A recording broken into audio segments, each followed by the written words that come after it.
Good evening, everyone, and welcome. I begin by paying my respects to the traditional owners of this land, the Bunurong people, and their elders, past, present, and emerging. I also pay my respects to our Holocaust survivors, our founders, for without their dedication, foresight, and courage, we would not have this world-class museum today. My name is Aviva Weinberg, and I am the head of Engagement and Philanthropy here at the Melbourne Holocaust Museum. As I look around the room, there are many familiar faces in the crowd who are loyal supporters of our Holocaust Museum and others who have stepped inside our doors for the first time. As custodians of memory, we all share the responsibility to pass on our Holocaust history and learnings for future generations. Tonight we are fortunate to be hearing from a panel of thought leaders on how we can safely do this. Moderated by Dr. Simon Holloway, our panellists' combined expertise will help us unpack how to talk about the Holocaust with children who will carry forward our survivors' legacy. Morris Gleitzman is a best-selling Australian children's author. His books explore serious and sometimes confronting subjects in humorous and unexpected ways. Among his famous titles is his Holocaust-themed series Once, which many of you may be familiar with. Dr. Shalya Hirschson is a psychologist who runs her own private practice in Melbourne. She holds a doctorate and a master's degree in educational psychology and provides counselling and assessment to children, adolescents and adults. Shalya's special fields of interest include parenting support, social skills, childhood trauma, depression and anxiety, amongst others. Lisa Phillips has extensive experience as a history teacher and as a head of department in Victorian schools.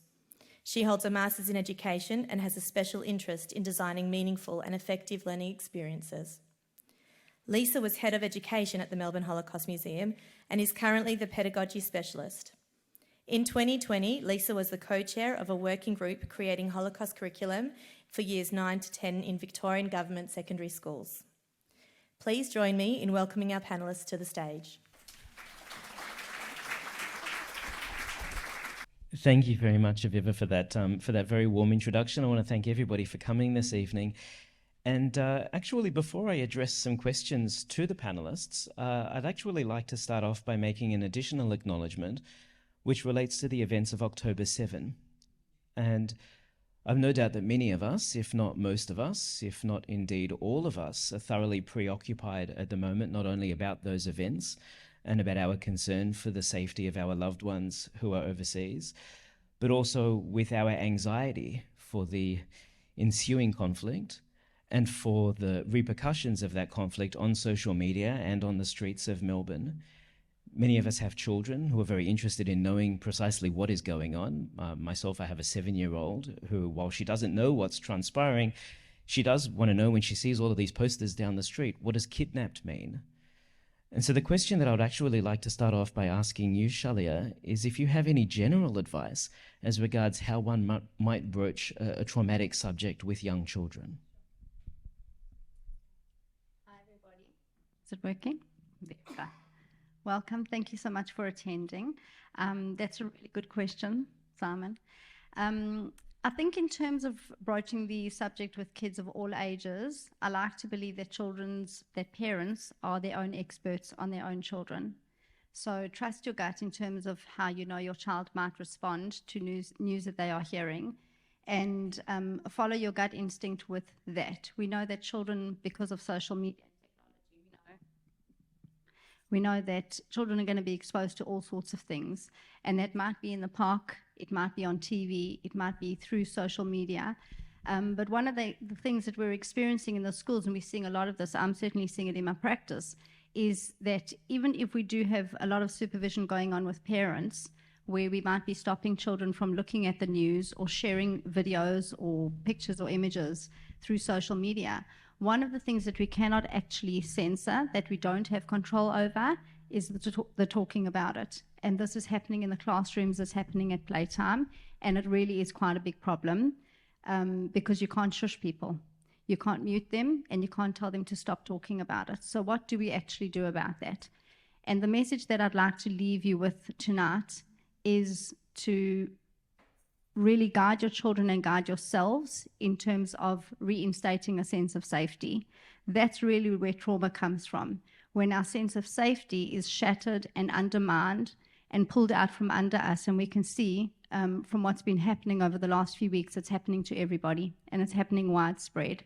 So do as much as you can for my own children. I've got a 9-year-old and a 12-year-old. They don't have social media. We don't watch the news. We do talk about what's happening, that we have family and loved ones in Israel, and we talk about the war. My 9-year-old asked me, "Mommy, what's the war actually about?"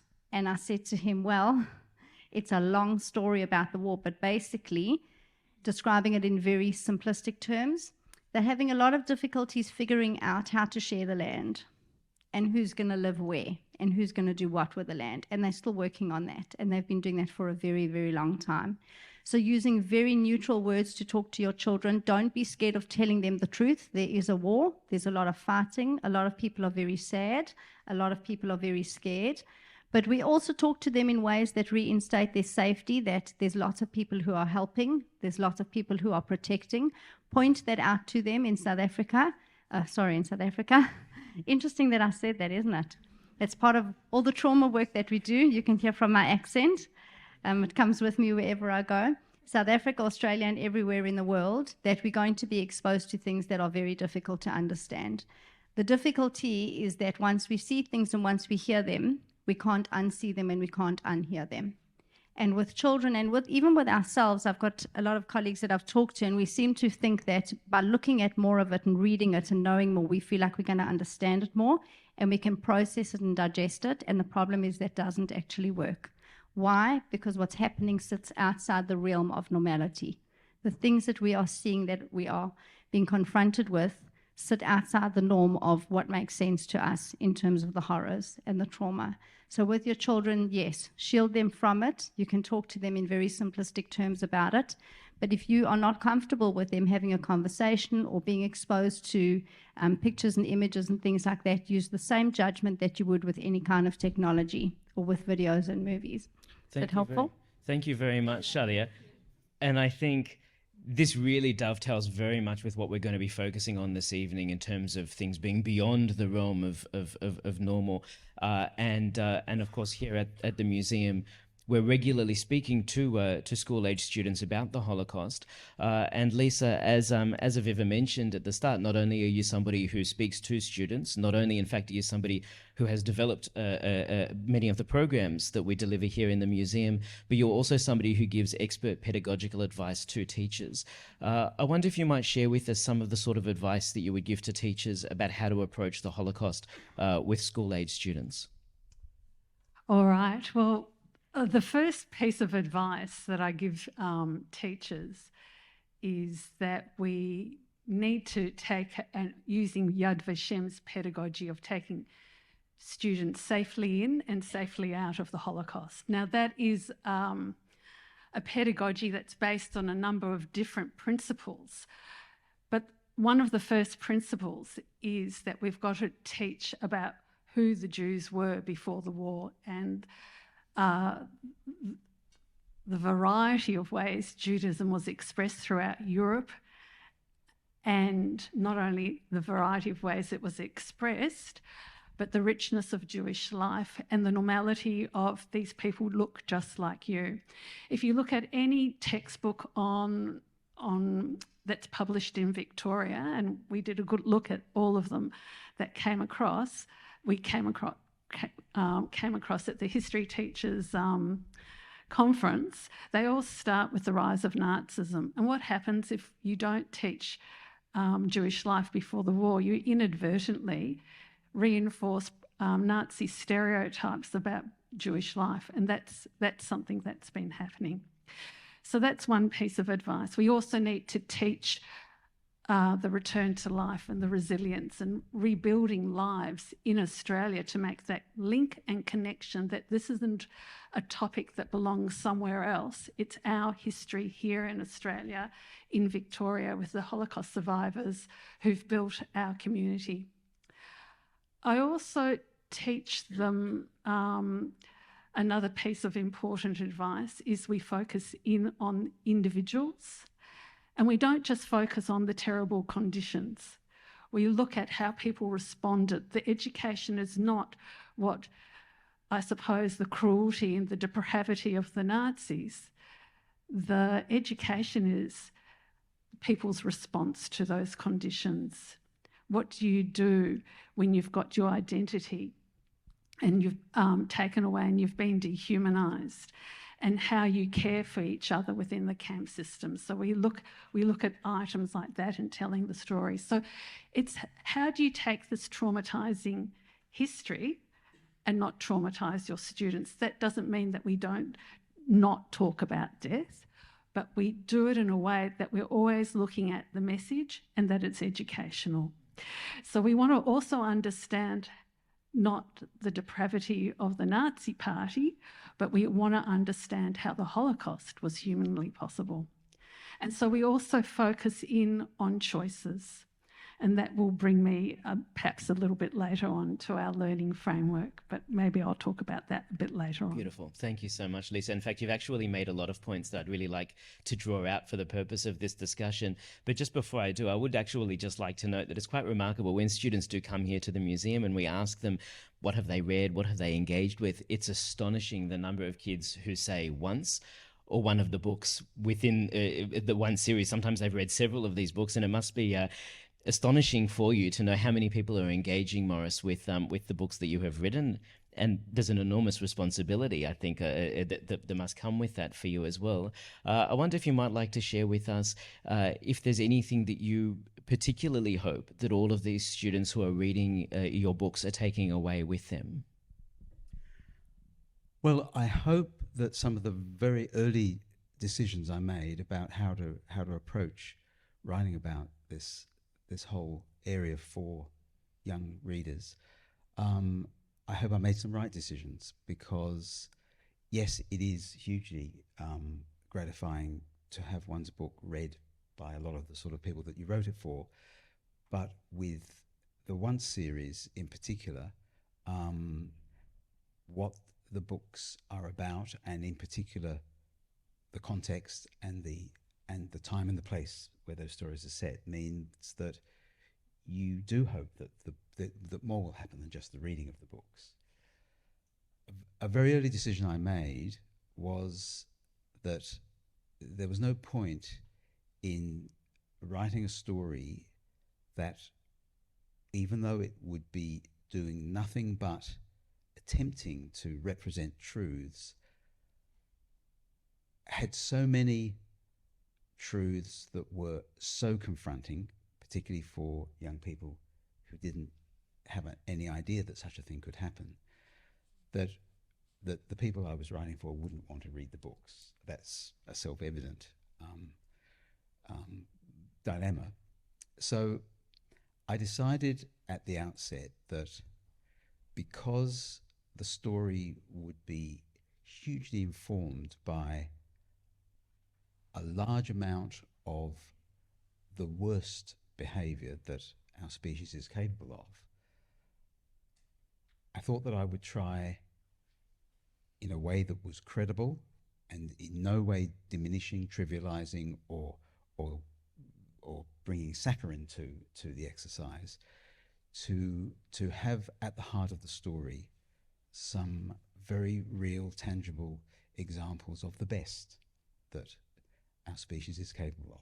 And that it's easy to say, yes, well, that balance is a good thing, but actually in life, and in particular in the times and in the huge number of human experiences that form the background to our discussion tonight, there is actually a tension between those two things.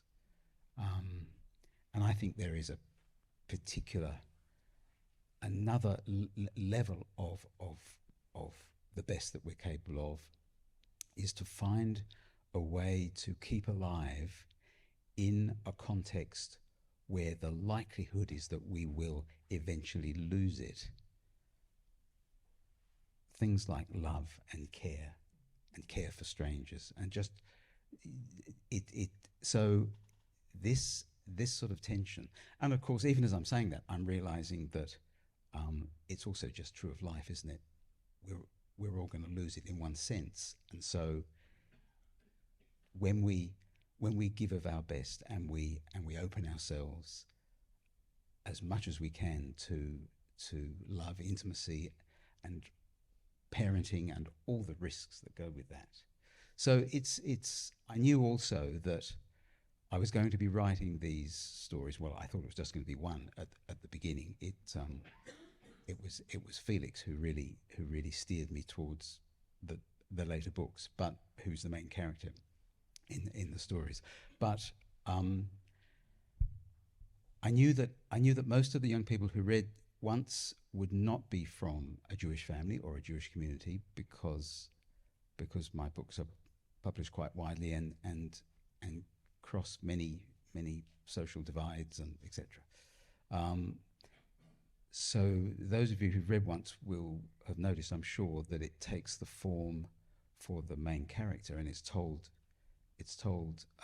in the third person. No, sorry, it's told in the first person, and that was actually an important part of what I thought would be best to introduce the world of this story to young readers, because doing it from the point of view of a young person who was very invested in not immediately accepting that because he hadn't seen his parents for 4 years, and because they'd hidden him in an orphanage 4 years earlier for reasons that he thought had nothing to do with what it really had to do with,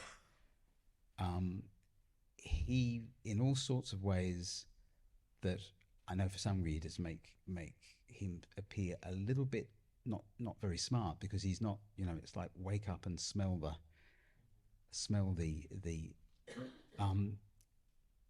I wanted to allow readers to have the same journey of discovery that the central character's having. On the first page, he doesn't know there's a war. He doesn't know the Nazis some years earlier embarked on their terrible program, military and genocidal. And it's a slow journey of discovery when he runs away from the orphanage to try and find his parents. And I wanted to allow as much as possible young readers to discover for themselves what was going on, but by doing it through the eyes of a character who didn't want to admit to himself how terrible the things were. That gave me a kind of a way of controlling how slowly young readers, that it would slowly dawn on them. I think it's very clear to see why your books have been quite as popular as they are, and how they do appeal to so many students who of that age are trying to engage with this subject. I wonder, and at this point I'd really like this to become a general conversation, so please feel free to jump in if you have other observations as well. But Shalya, I wonder, for those of us who have children who are studying books like this, how best can we support them? How best can we, as their parents, scaffold that experience for them so that they can learn about this without having a traumatic response? It's a really good question, and I think it comes back to what I said before about knowing how much to protect our children and how much to expose them to. And I'm going to divert back to, or default back to, the guidelines that I'd like parents to use with anything relating to technology and information that is fed out there to our children. That I think we had a conversation a few moments ago about this, that I think it's becoming harder and harder to be parents, because I think that control is slipping away from us in terms of what our children are exposed to. And there's a lot out there. There's a lot out there that can be very damaging, that can be very traumatic for them and for adults to see. I think in the work that we've done over the last few weeks, we're seeing that adults are also completely traumatized by the information that they're seeing out there. So I think in terms of the guidelines, trust yourselves and trust what you know about your kids. I think that in terms of books, read the book before your child reads it, and see if there's anything in the book that you know will be very confronting or overwhelming for your child. The same as you should be doing with movies, the same as you should be doing with YouTube. With any of those things, I know it's easier said than done, but really keeping tight guidelines and a lot of supervision about what your children are being exposed to, because once it is seen and once it is heard, they cannot unsee and they cannot unhear what they have received, the information that they have received. It's really, really hard. I'm saying this as a parent myself. My own child, who's in year 6 now, She does not see what goes on social media. She has a phone, but she's not on Facebook, Instagram, Twitter, no sending pictures or anything like that. But she told me, Mommy, when we're sitting in class, the children are talking about the things that they've seen, and I'm listening to it, and what must I do? And I said to her, you put your hand up and you ask the teacher if you can go and work in the library, because you can't keep people quiet. You can't ask them to stop talking about it, because our nature as human beings is to try to process and make sense of what we're hearing and what we're learning. That's what we're trying to do. We're trying to process it and digest it and put it into a place. We think that we have a little scaffold, or we call it schemata, a little filing cabinet in our brain, where once we've talked about it and we've looked at the videos, we go, oh, that makes sense. I can now put it in that little place and it'll feel comfortable. But it never feels comfortable, because the nature of it sits beyond the realm of comfortable and anything that we know that's normal. I think so both Simon and Morris made a really good point. And Lisa, I'm sure, is going to elaborate on this about the pedagogy and the education, is that words and knowledge can be really empowering or disempowering for children. And that's why the stories are so important in terms of what they're reading. And I think it's beautiful in the way it's presented in the books, in that sometimes children do make up stories in their heads, and we do have these false beliefs that if we don't think about something, it's not happening. But that serves as a protective function. It's not always bad. And we know that children also engage in magical thinking. Well, if I just climb up the biggest mountain, or if I hide in the cupboard, Mommy and Daddy are going to come back for me, because they can't be gone. Which child wants to think about Mommy and Daddy being gone? And where have they gone to? So I think the words that we use when we talk to children, and the books that they select, and the videos and the movies that they watch, can be really empowering or disempowering for them. And that, I think I'm going to touch a little bit on trauma, if you don't mind, because I think it's relevant. And with reading the books, or any information that children do get specifically about the Holocaust or anything that happens in their life, we really want to be giving them the life skills to not get stuck in the stories. And that means that we do have to tell the stories of hope, and we do have to touch on people's thoughts and feelings, and be careful about the words that we use to describe the stories that we know that visit us in our lives. Trauma really happens when we become stuck and we become flooded or overwhelmed by the content of what we're seeing and what we're hearing. And it's very, very hard to digest that and process it and make sense of it. So whenever you're choosing a book for your child, ask them, are you interested in reading this? Do you know about it? You can talk in very, very benign, neutral kind of terms, that these are things that happen to Jewish people. It happens all over the world.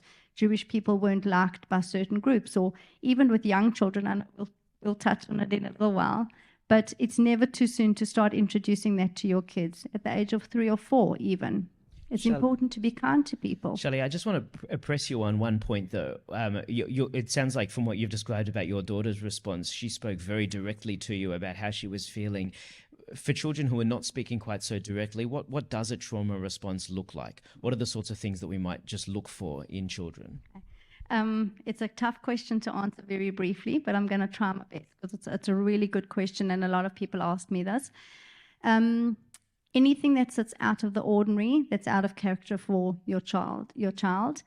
Trauma does present slightly differently in different age groups and at different developmental stages, but some of the main things that you might be seeing are changes in sleeping and eating habits, being more clingy for younger kids, being more tearful, being more emotional. Sometimes it comes out more as aggression rather than anxiety, withdrawal from activities that they previously found enjoyable, so not wanting to go play soccer or footy, not wanting to go to swimming lessons or ballet lessons, waking up in the middle of the night, nightmares, a lot more separation anxiety. For teens, it might be isolating themselves, not wanting to talk about it, so shutting themselves up from parents or from friends.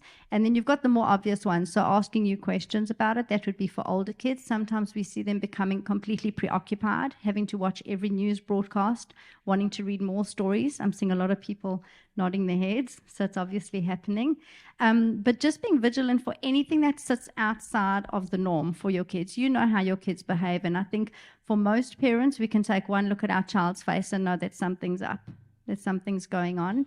And you can ask them, say to them, I wonder if you've been hearing anything about what's happening in Israel, or I wonder what you're thinking about the story that you heard in class.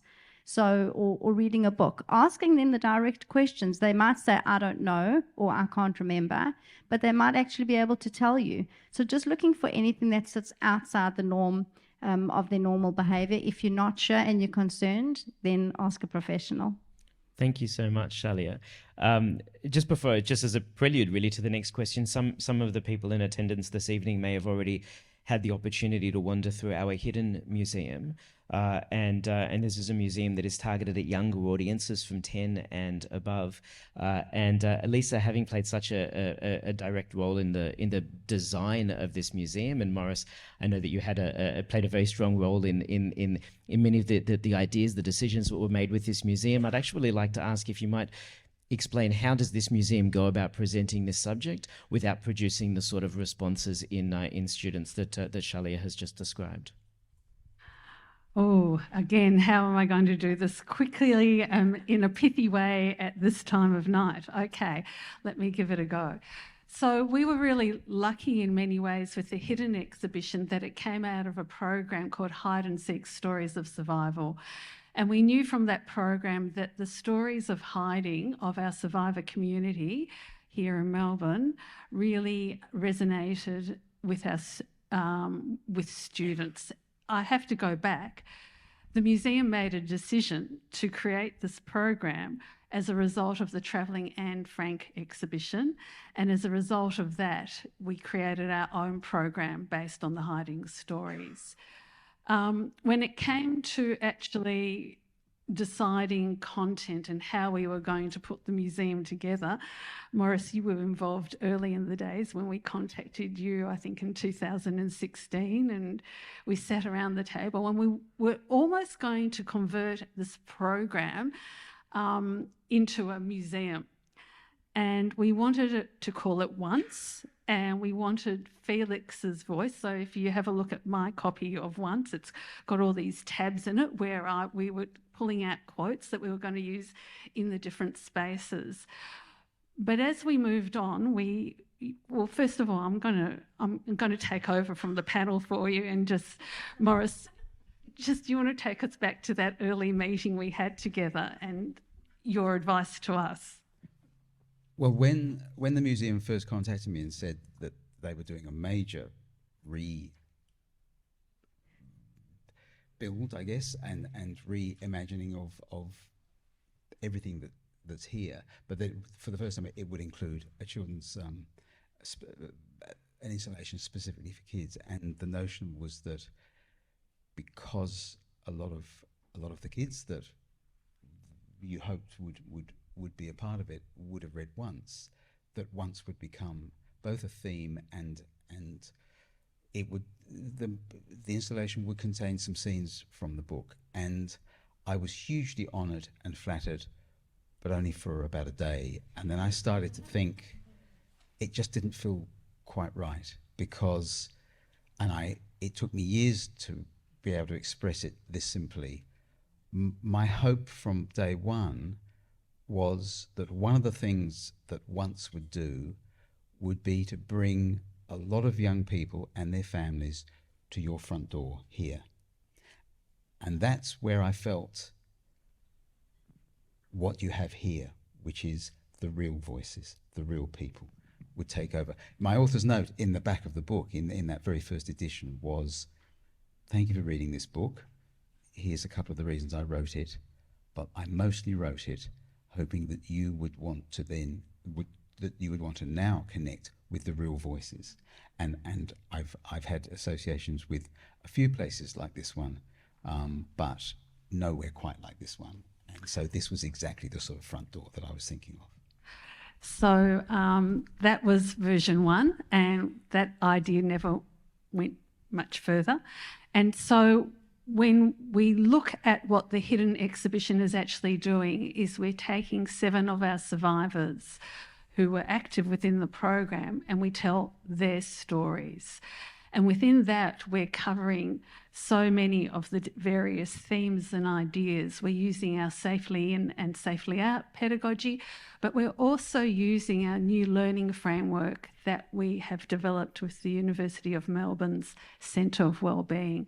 And what we've done there is we have basically taken Holocaust knowledge, the key knowledge that we wanted students to have at this level, combined with well-being. And so we have a focus on positive psychology, and we look at different character traits like bravery, like hope, like kindness, perspective. I've got my cheat sheet here. Judgment, and what have I missed out? Fairness.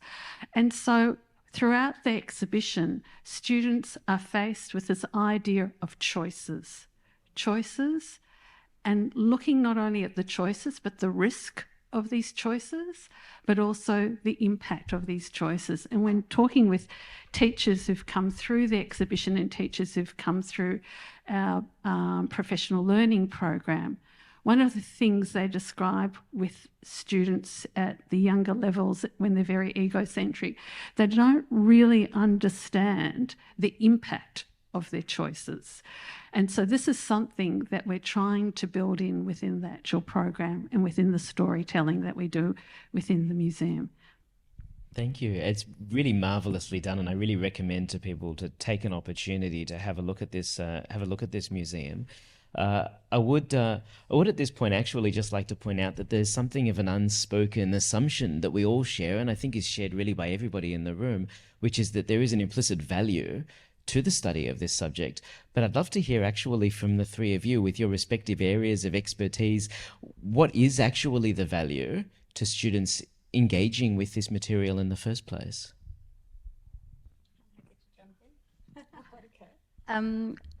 So, people ask me, when should we start talking to our children about the Holocaust? At what age is it appropriate? And my answer is usually that it's never too early to start teaching and talking to children about kindness and tolerating others and tolerating differences.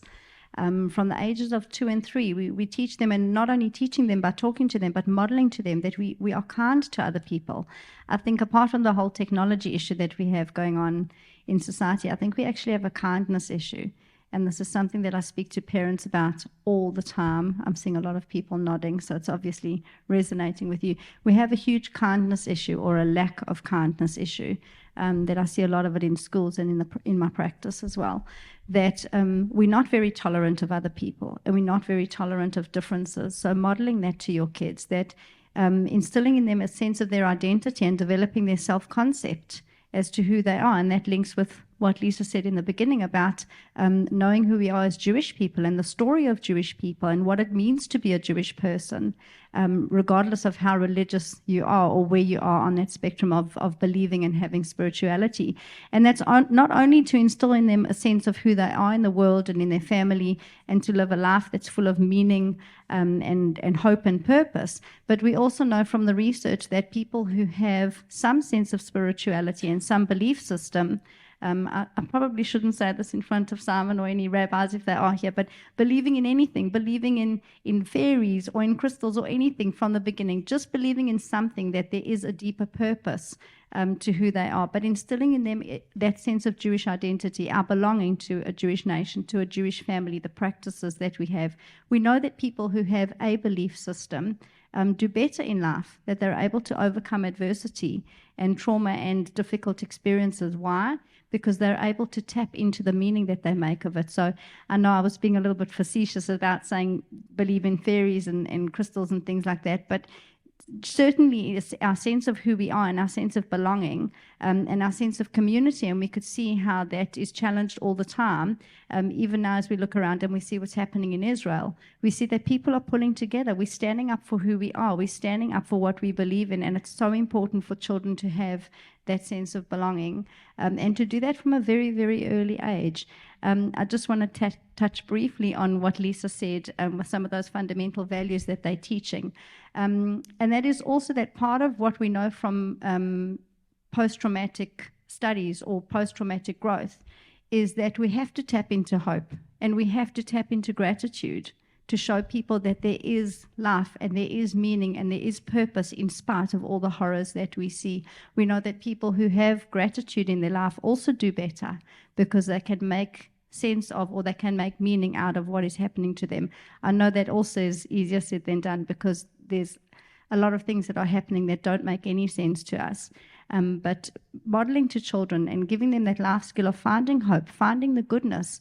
We saw that also during COVID, that we saw there were doctors and researchers and community members who were doing so much good in the community. And that's so important for children to learn that even after all the terrible things that happened to us, as we could see with Morris's beautiful characters in his story, there is always that sense of, what if we hope for something better? We don't let go of that. We can always find the goodness in every single situation. And modeling that to your kids is a wonderful life skill, because in life they are going to go through adversity. They're going to have some really awful experiences, and we want them to be able to tap into the goodness and to rise above it. Thank you, Shalya. I love that emphasis on resilience that comes with learning, with studying this history. I wonder if Lisa or Morris would also care to respond to that question. Why is the study of the Holocaust important for children? Well, I'll just go back to the learning framework and the importance of giving students and children agency, that they have the capacity to make a difference. And it could be by practicing that skill of kindness, and that it does, what they do does have impact. Their decisions, their choice of words does have impact. But the other thing, just going back to your previous question, one of the things I work with teachers is looking at artefacts. And I actually do look at Viktor Frankl's Man's Search for Meaning. And I use the quote, when we're no longer able to change a situation, we're challenged to change ourselves. And so we look at artefacts from our collection that show the resilience of our survivors in the most terrible conditions, actually overcame adversity from whatever these artefacts and stories are telling through them.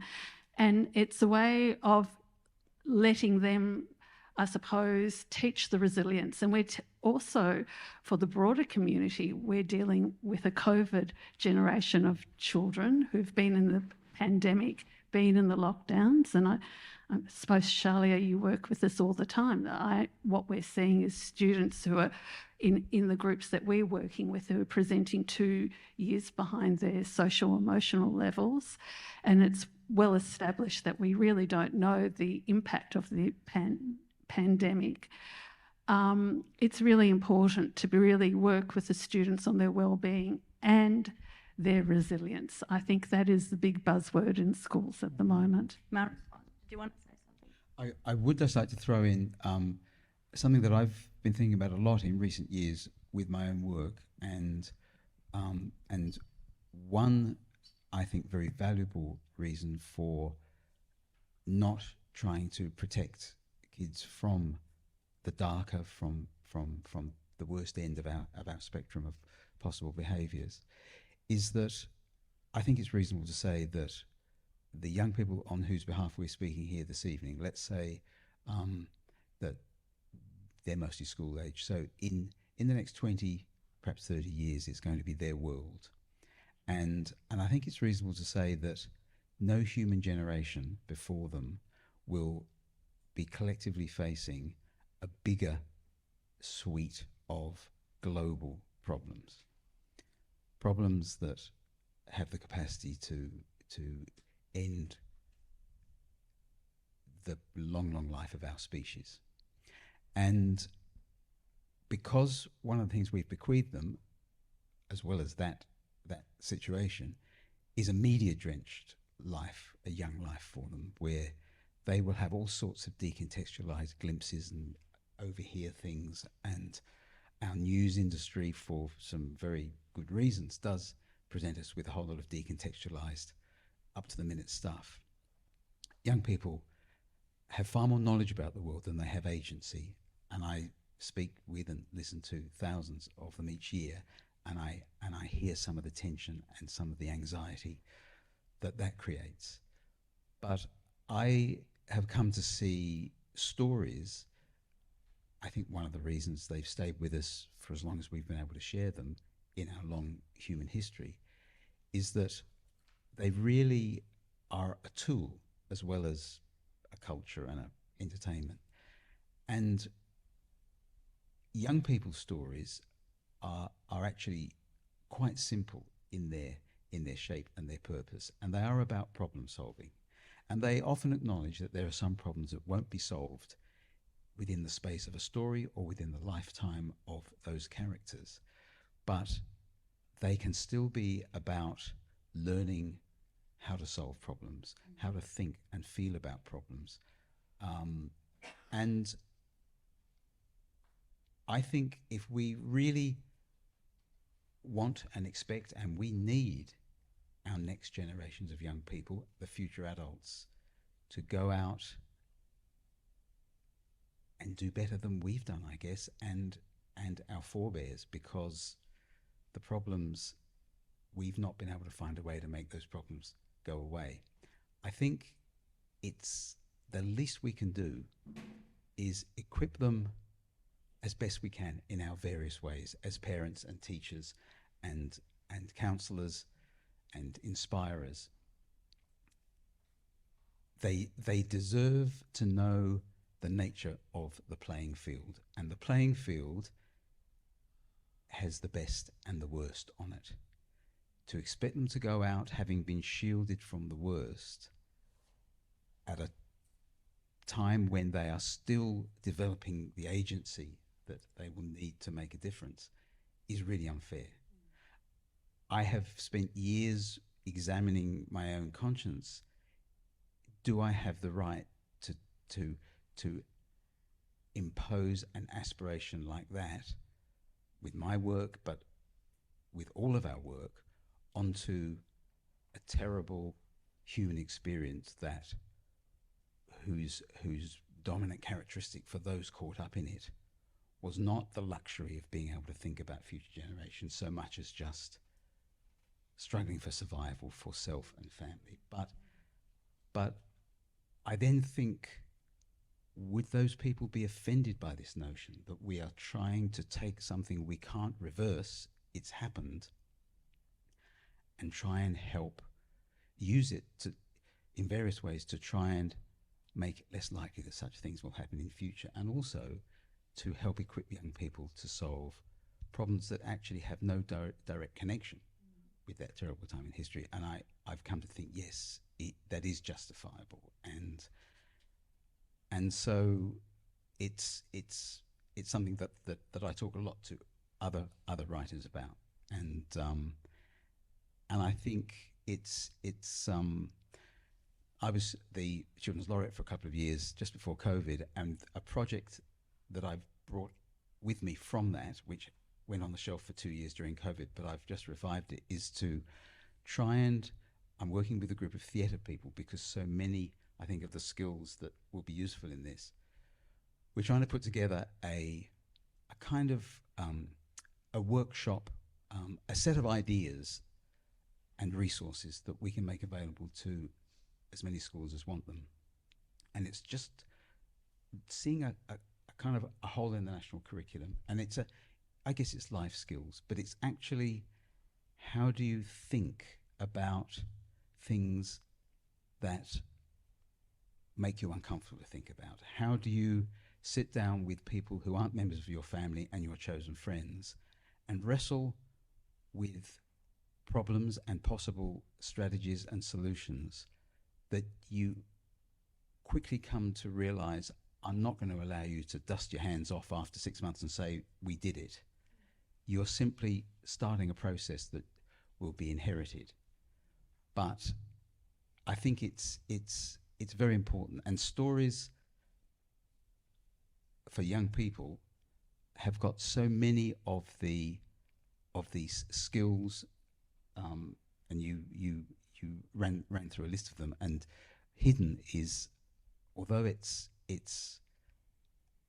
the incredibly transporting and deeply connecting use of a relatively few square meters of floor space. It's remarkable when you step back and realize what you've just had in terms of a revelatory and deeply empathetic and emotional experience in about twice the size of a large lounge room. But it's using so many of those story components in the way it's been structured and put together. I'm going on too long, but I just very quickly want to say, and this really goes back to your challenging but very necessary first question and statements. And perhaps, and I'm not a trained psychologist and I'm not a trained teacher, and maybe this is a perception that is slightly at odds with what my interpretation of a couple of things, not hugely at odds.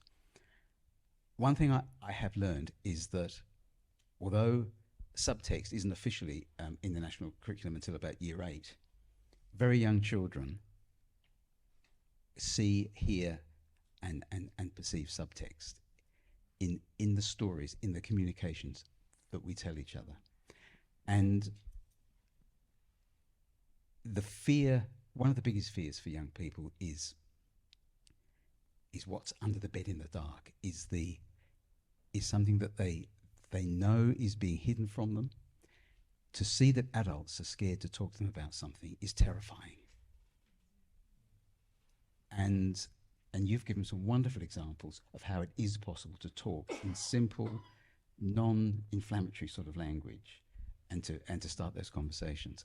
I've spoken to thousands of parents and teachers whose young people have read Once and books like that, and my simple message is the conversation is more important than the book. The book is just there to start the conversation. But the conversation, it doesn't have to be sophisticated, it doesn't have to be an overload of truths, but it must be true, and it must be, if it leaves a sense that something's being hidden from them, that's counterproductive. Yeah. So I think you've touched on one of the most important things when we look at Holocaust studies, as well as anything that might be related to trauma, is we look at transgenerational or intergenerational trauma. And one of the things that we do as I work as psychologists is also that we train to work in the silences and the open spaces of what's not being said and what's not being brought into our sessions. And even with children, I think that one of the simplest things you can do is if they come to you with a question, you can go something like, it sounds like you're wondering about that. What do you know about that? Ask them for the information that they do have and what they do know about it. And it's not only relating to Holocaust studies or what's happening in Israel, but I very often work with children, or I work with parents who say, oh, we never fight in front of my child, or, the Bobo or the Zaid is a Holocaust survivor and they don't want the child to learn about it. They don't want to know stories about it. But remember, children also have fantasies, and children make up things in their imagination and they fill in the gaps of what's not being said to them. And sometimes those fantasies are a lot scarier than the actual truth. So I agree with you, that having the conversation, it's not necessarily going to be an easy one, but it's a necessary one. And one of the things that I just wanted to mention was, I did a talk during, I think it was in the middle of our mini lockdowns that we had. And one of the messages that I like to share with parents is that the reason why books are so necessary and so important is because our imagination is never in lockdown. Our imagination can never be taken by anybody else. We have control over what we can imagine and what we can create, and the stories that we can imagine, the stories of hope, the stories of trying to understand. Our role as parents is really to help our children make sense of the world. And how do we do that? We do that by explaining. We do that by exposing them to things and not hiding away from the pain and the suffering. They are going to see that in their lives, as painful as it is to acknowledge that and to think about that, because we want to save our children from suffering. We don't want to see them upset. We don't want to see them struggling with anything, but for sure they're going to find things in their lives that will visit them, that will be painful. And the best we can do is to equip them with the life skills not to become completely incapacitated by that, but to actually embrace it and to try and make sense of it, to process it, to do it by talking to other people or to getting professional help, whatever it is. But reading is certainly a necessary component to help children understand it and to use their imaginations to try and to engage in those problem-solving skills, because we do want to have more generations of critical thinkers, don't we? Thank you, all three of you. It was very beautifully expressed. And in a moment, I would like to take questions for the panelists from the audience as well. But before we do that, I'd actually like to ask if the three of you might give any insight into mistakes that we should not make. What would be some of the sorts of things that one as a parent might be inclined to do, but that you would not recommend? I always think about a situation that a friend conveyed to me about a group of students at a Jewish day school. And it was Yom HaShoah, Holocaust Remembrance Day, and they wanted to do something with the year threes about the Holocaust. And so they had an expert come in to talk about Anne Frank, and it was question time. And the first student put up their hand, and they asked, what did Anne write with? And the person said, oh, a pen or a pencil. And then the next hand went up and, how did Anne sharpen her pencil? And then the next question went, and what if she made a mistake? Did she have an eraser? And all the hands were up in the group of students. And the teacher said, students, we've got so many questions here. We've had enough questions about the pencil. If you've got a question about the pencil, put your hands down so we can answer all the other questions. And all the hands went down. So I think, what's the mistake? The mistake is that even though we need to talk, how we talk about the Holocaust is really important. And students having context and understanding if it's something that's so far beyond their lived experience. We've got to be careful about that. And that is why we look at these individual stories, taking them through in the hidden exhibition so that they can really relate to that individual person. Like, look, there's a photo of Henry on his first day of school, and he's got his zucker taught. And have you got a photo from your first day of school? And look at the family picnics and all the things. So they're creating those links with those stories so that it doesn't become, what does it mean to be locked away with only one thing to write with? And what were they writing with? Because that was their lived experience. So how the story is told has to be crafted in a way that Australian kids who have no experience in their cloistered lives, so that they can begin to get an understanding of what was going on. So that would be something the storytelling has to be top-notch. Thank you. I'll just add another little perspective on that, because all of us who have kids in our lives, particularly if we love them, they will say things that make us smile. And that's a beautiful part of adults sharing their lives with kids. But sometimes it's worth not making the smile your only response. Sometimes it's worth just having a bit more of a think about what they've said. For example, years ago I got a letter soon after Once was published, and it was a fan letter from a young reader. And he said, I've read Once several times. Thanks. I've read Once several times, and I love Felix, and I can see the picture I can see the story in my imagination. He said, but if ever anybody wants to make a movie of Once, could you just tell them that I would love to play Felix? I know him, I feel for him, and I would love to play him. And that boy's first name was Mohammed. And his second name showed that he definitely came from an Islamic community. Now, when I read his name before I read his letter, it made me smile, but then it made me feel lots of other things as well, and think about that simple little, it could so easily be dismissed as naivety, but it's something much more than that as well. I was just going to say, for me, I think one of the biggest mistakes that we make as parents is fear. Am I going to damage my child? Am I going to break my child? Will I tell them too much? Will I scare them? Will I scar them for life? And the reality is that conversations around death and conversations around sex, they're never going to be easy with kids. They're going to evoke all sorts of feelings in us. They make us feel weird. We don't really know how to approach them. But those are parts of life that your kids are going to come across. We have to give them the life skills. We need to know that they have to be what I call active participants in their life, not just sitting there and their life passes them by. They've got to grab onto it, grab onto the opportunities, have a thirst and a hunger for knowledge, and be curious about the world. And even if we don't have the answers, we know that kids sometimes stump us with questions. It's absolutely okay to say, you know what, that's a great question. Can I think about it? Can I let you know? Can I come back to you with that? Or what do you know about it? Or let's think about that together. What made you think about that? Where did you hear that? So not being afraid of the silences, not being afraid of not having all the answers. Go to the library. Let's see if we can find a book about this. Let's go to the Holocaust Center. Let's find Simon and Morris, and let's talk to Lisa and to everybody else, and let's see if we can find a book about this and learn more about it. So really coming from a place of curiosity and wanting them or helping support them in learning more about what's happening around them.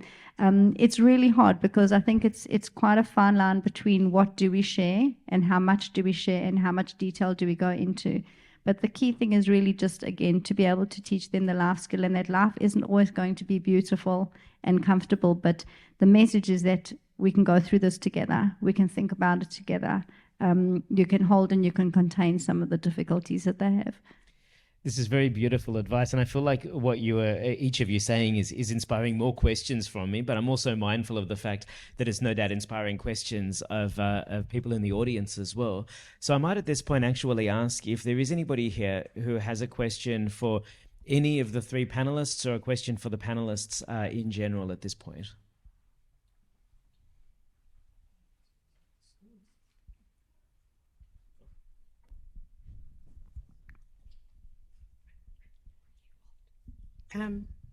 Thank you, all the speakers, very informative.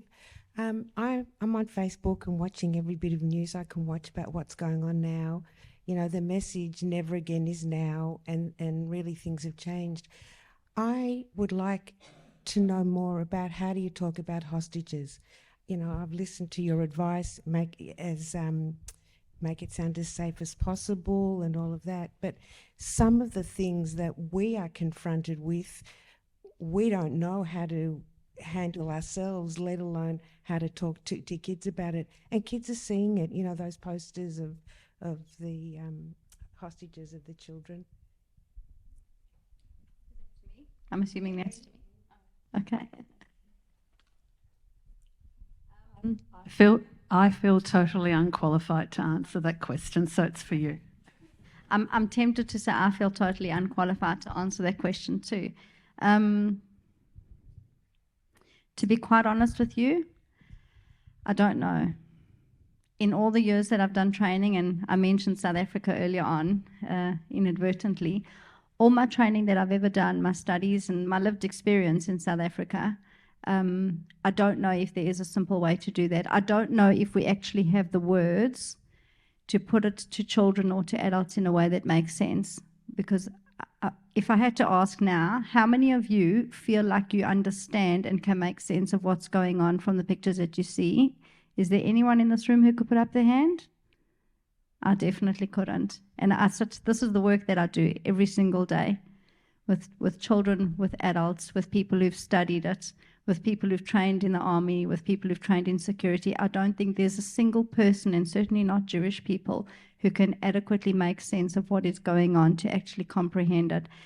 I suppose my first question would be, where's this coming from? Is it because you have a child who's saying, "Mommy, what's a hostage?" or who's been kidnapped? And it's a double, because we want to create an awareness and we want to stand in solidarity and we want to hold space for every single person who's been taken hostage. But the flip side of that is that we'll end up having to explain this to other people. I don't know. That's the simple answer. I would think that it's probably just to use simple language and say, you know, sometimes when countries are at war, sometimes they make bad choices. So they might take other people into where they're living and they keep them there until they get what they want, until their needs are met. For little kids, it's really hard. I'm sorry, I don't have a simple way to explain it. My wish would be that we don't have to explain it, and that's why I say it's fine for the kids to know that there's a war going on. It's fine for them to understand that there's bad things happening. I'm not sure that it's helpful in any way for them to know all the details. There's certainly a lot of things coming out in posters and pictures and images. My gut feel and my advice is to not have them exposed to it so that you don't have to try and explain it, because there literally are no words to explain what we are seeing. But if I had to try and be a little bit helpful, it would be something along the lines of, sometimes when there's war, sometimes the soldiers or people from the other side, they take things that don't belong to them and they keep them for a little while, maybe to make other people feel bad or to punish them. That's probably the simplest thing. That's probably the simplest way that I would explain it to them. I don't know. I wish I had better words to help you, so I don't know if that was helpful at all. Shalya, would it, and I'm asking you because I defer to your experience, but I guess I'm thinking now back decades to when my own kids were very young, and I think something that I would be inclined to throw in, just in case, is what we adults would think is the obvious, which is, yes, the news is full of it, people are talking about it, it suddenly seems as if our world is full of hostages and kidnapping. It is actually not happening, thankfully, in our community. Our family, our friends, our community are not suddenly more exposed to those possibilities here in Australia because the media is full of it. Because it's a very natural thing for younger kids to think it's on the news. Even the distinction between Israel and Australia can blur easily when it's headlines and adults are looking stricken. Yeah, I think you make a good point in that we do need to, as I said before, we do need to draw on the positive side. We do need to reinstate that sense of safety so that we aren't completely traumatized by it. So yes, pointing out, this was a question that I had with somebody at CSG recently, where they said to me, we were talking about doing some talks, and I said it's important for parents, as confronting as it might be to see armed guards standing outside the shuls or the schools, it's just as important to say to your children, oh, you see, that person's a protector and they're standing there to watch over you. They're watching what's going on. So, yeah, I do think it's important to help children understand that it's not happening on the same level as in Israel. I don't know if we could say with any certainty that we don't have the risk here, because I think we do, but that's not helpful to tell children that. So I think I would be erring on the side of caution and saying things like, you know what, sometimes bad things happen in the world and sometimes people don't make good choices, but we do have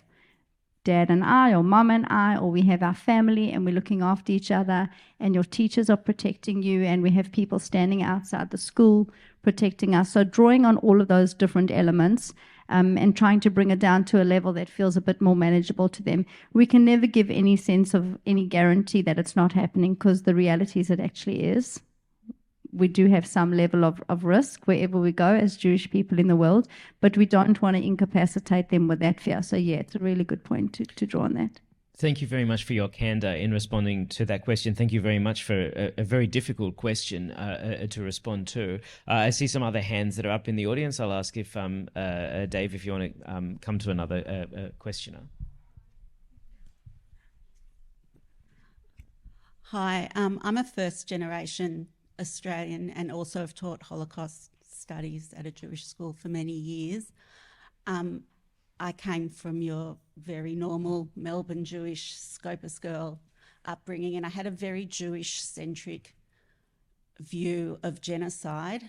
And I just wanted to hear when you think it's appropriate to start discussing that genocide has not just happened to Jews, but has happened to lots of people in lots of different ways. When do you start that conversation? Well, it's certainly something we talk about all the time as part of our senior school program. The way the Hidden exhibition, which is specifically targeting level 10, we're not having broader conversations, but when we're looking, it's not an exhibition where we're focusing on those other conversations about genocide and so on. But certainly with our senior program from level 8 onwards, we would be talking about other genocides, and we do.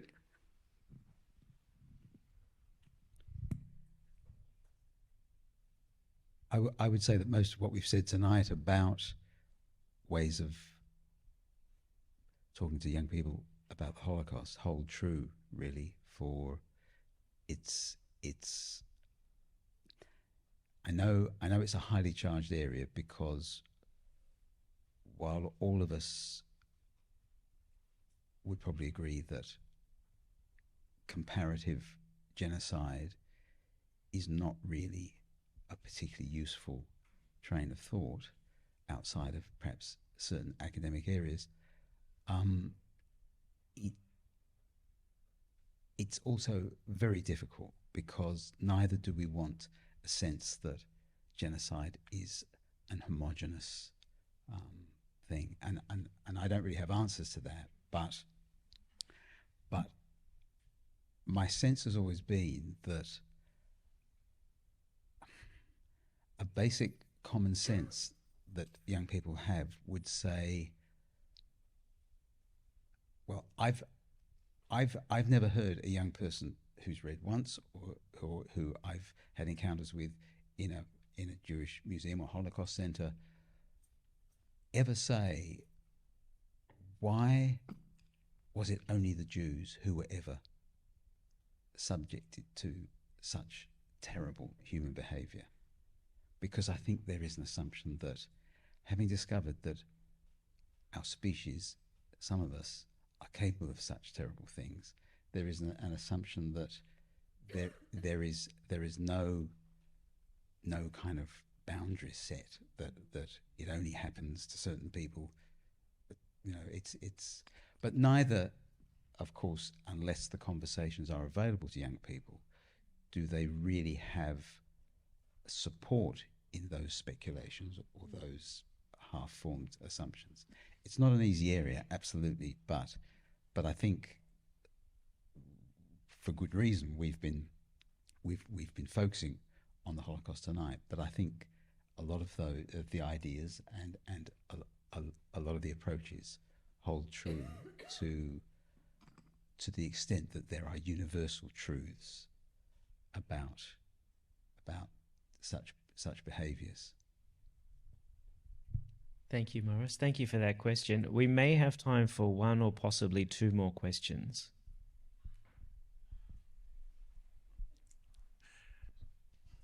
Thank you.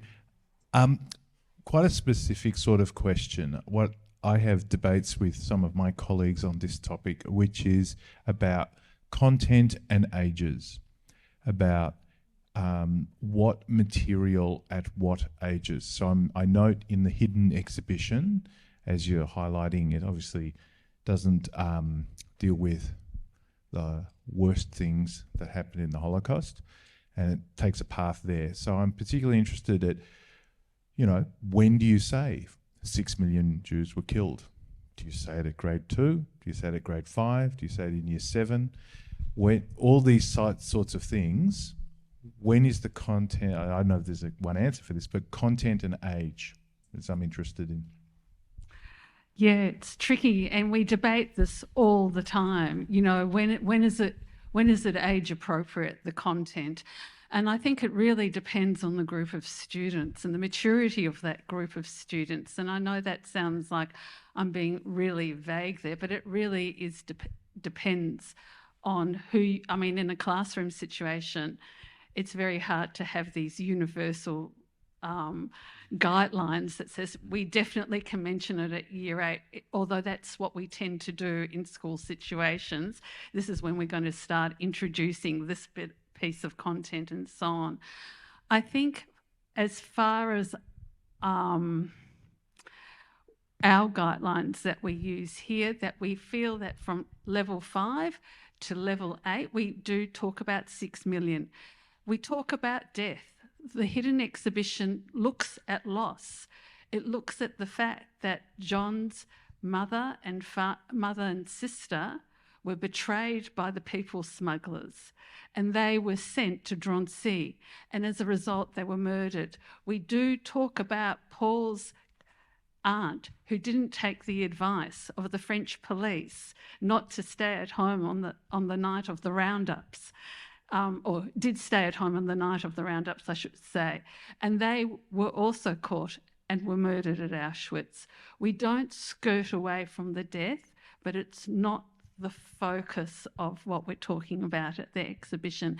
And I think Morris has certainly given me the confidence to have those to talk about death with students from the young ages that we're working with at that age, because of the respect he has of his young audience and his understanding that they can actually deal with some of those concepts. But in regards to dealing with ghettos and camps, we would begin to have those conversations at level 8 and level 9.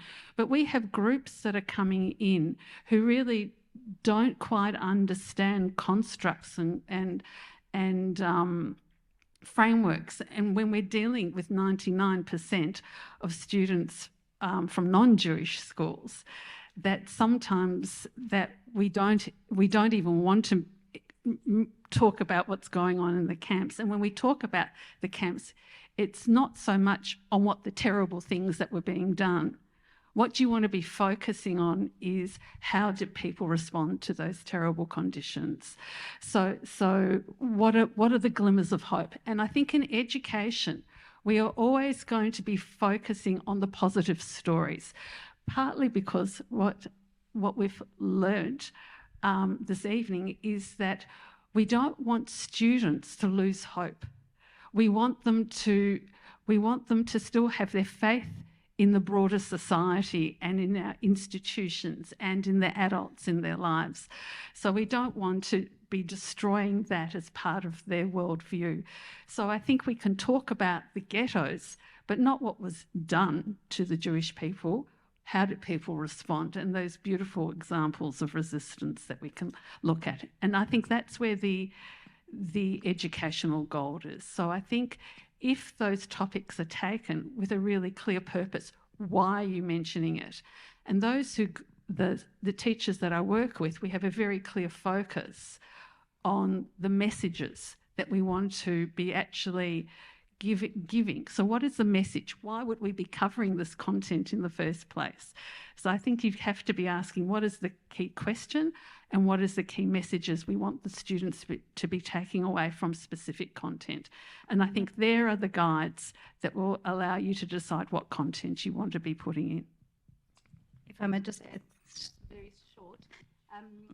Again, I think the question I wouldn't be so concerned about using the word 6 million Jewish people, because it kind of delineates the magnitude of it. For me, what would be more concerning is children are watching really scary things out there anyway. If you think of the things that kids are watching on Netflix and on YouTube, I hear that even in the schools, year 4, 5, and 6, kids are watching pretty scary stuff out there. And it's not Holocaust movies, and I'm far more concerned about that.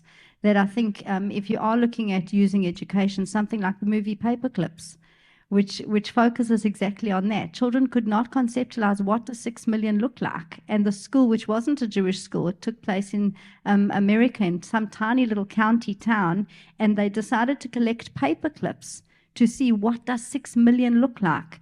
And that prompted conversations about exploring more about the Holocaust. What does a Jewish person look like? What did they do? So again, not going, as Lisa said, not going into the details of what happened in the concentration camps, but like I've told my children, they know about the Holocaust, they know about Anne Frank, starting conversations about, we're lighting Shabbat candles tonight. Do you know that there was a time when Jewish people couldn't light candles? They couldn't put the Hanukkah up in the window for everybody to see. So it's a very simple conversation, like, what does that look like? You know, just thinking about ourselves and other people and what has happened to Jewish people in history, and having the conversations without all the details, I think is absolutely fine. The question you need to ask yourself is, will the child become completely incapacitated and stuck in the story and the details that you're going to be sharing, and use that as a guideline? Thank you. I knew when we started this evening that we were going to be leaving people with a lot of questions that they would like to have answered. I am very mindful of the time and very grateful for the time that you have shared with us. And we've touched, I think, on some really very provocative ideas that are going to be percolating in people's minds around those issues of honesty and around agency and resilience and really the universality of this story. And thank you again for your candid answers to my questions and to the questions from the audience. And I'm going to invite Aviva to come back up onto the stage. Thank you. I just wanted to say, Shalya, when you spoke earlier about gratitude, I would like to express my gratitude. And I think everyone here, all of you, Morris, Lisa, Shalya, thank you so much for sharing your words of wisdom with us here, and to Simon for leading this incredibly important and insightful discussion. I'm sure you'll all agree with me that this is an incredibly timely conversation. As we've learnt here tonight, engaging with age-appropriate depictions of the Holocaust can be a helpful way to introduce children and young people to this difficult subject. I encourage you all to come back and to experience our youth-focused hidden exhibition. And you can book tickets online now, which is very exciting. On the subject of timely discussions, next Thursday evening we'll be hosting our annual Betty and Shmuel Rosenkranz oration with guest speaker Karel Frakapani. Karel will be addressing the issue of combating anti-Semitism in the digital age, having spent much of his career and time with UNESCO tackling issues of Holocaust remembrance and education. So there are limited seats available, and I hope to see you all here next week. Again, tickets are online. As custodians of the truth, the MHM is committed to honouring the lives of survivors and the 6 million Jewish victims of the Holocaust. Within these walls, we house their stories. Under this roof, we raise their voices. And when you leave, we ask that you carry their memory forward. Thank you once again to our panel, and importantly to you, our audience, for attending tonight's session. Good night.